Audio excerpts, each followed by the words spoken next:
La France avait été choisie comme destination par Charles III et Camilla pour leur premier voyage à l'étranger. Du 26 au 29 mars, le couple royal aurait ainsi dû visiter Paris, mais également Bordeaux, si le climat social régnant alors ne les avait pas contraints à faire une croix sur cette venue et à mettre finalement le cap sur l'Allemagne. Après des mois de suspens, il a finalement été convenu que le fils de la regrettée Élisabeth II et son épouse se rendraient dans le pays à l'étendard tricolore du 20 au 22 septembre prochain.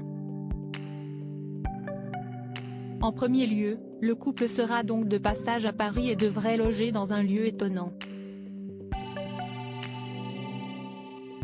Quand il vient à Paris, Charles III dort à l'ambassade britannique, explique l'historien Kevin Guillot. Le prince William et Kate Middleton, quand ils sont venus à Paris en 2017, avaient été logés à l'ambassade, qui est considérée comme un territoire britannique en France.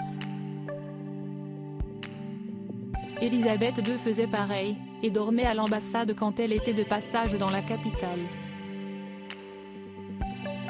Charles III pourrait également faire un passage à la Villa Windsor, la résidence de l'un des couples les plus scandaleux de l'histoire anglaise, Wallis Simpson et Edward VIII.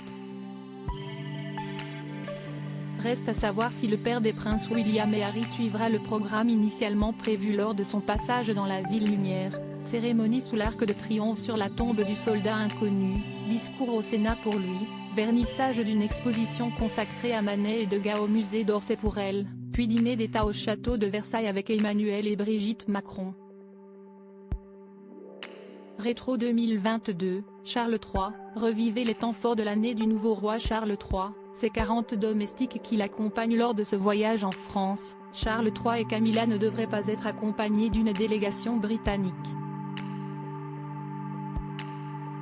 ni d'autres membres de la famille royale, ni de politiciens.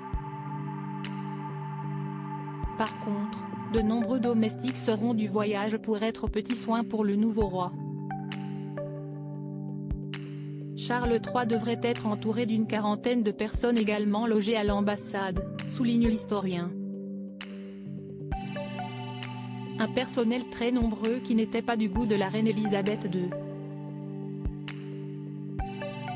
Charles III a un style de vie très britannique, très aristocratique, alors que la souveraine était plus simple, plus bourgeoise.